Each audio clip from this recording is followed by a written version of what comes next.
Figaro Radio, un autre regard. Anne de Guigné et Salomé Boulet. Figaro Radio.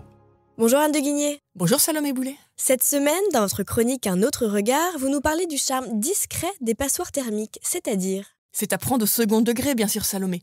En fait, par cette appellation de charme discret, par cette expression, je voulais simplement signifier que le jugement sur les passoires thermiques, vous savez, qui sont accusés de tous les maux, était peut-être un peu rapide. Mais en fait, ce décalage vient de loin, parce que la rénovation thermique des bâtiments est longtemps passée dans ce très vaste et complexe chantier de la transition écologique.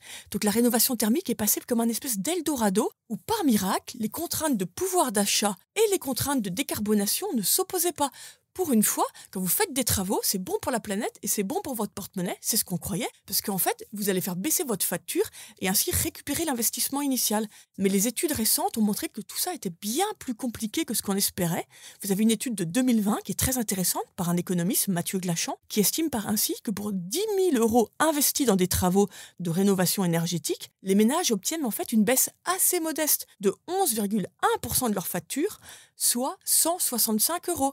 Donc au final, il faut 60 ans pour récupérer l'investissement initial des travaux. Oui, donc rénover son logement est donc plus cher qu'anticipé. Mais c'est une action efficace pour le climat, non Anne ? Non, mais vous avez raison, Salomé. Et ça, évidemment, c'est ce qu'on recherche. Rénover, donc toujours selon la même étude, les travaux diminuent en moyenne les émissions annuelles d'un ménage de 17,2%. L'ensemble des émissions, hein, bien sûr, pas que de chauffage.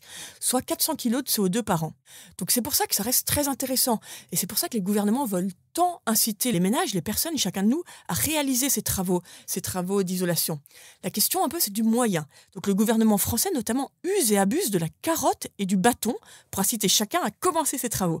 Alors, côté carotte, vous avez la fameuse subvention MaPrimeRénov' qui a été musclée. Côté bâton, et c'est là que c'est plus compliqué, la réglementation a été renforcée autour du diagnostic de la performance énergétique, le fameux DPE. Depuis 2006, chaque logement a une note entre A et G. A pour les plus vertueux, G pour les fameuses passoires thermiques. Et la nouvelle loi fait que, en fait, les logements les moins bien classés ne pourront bientôt plus être loués. Donc les propriétaires n'ont d'autre choix que de faire des travaux ou simplement de sortir leur logement de la location. Et ces nouvelles lois provoquent une sérieuse bronca. Ben oui, parce que vous savez, Salomé, nous sommes en pleine crise immobilière. Beaucoup de familles disent qu'ils n'arrivent pas à loger notamment leurs étudiants ou eux-mêmes peinent à se loger.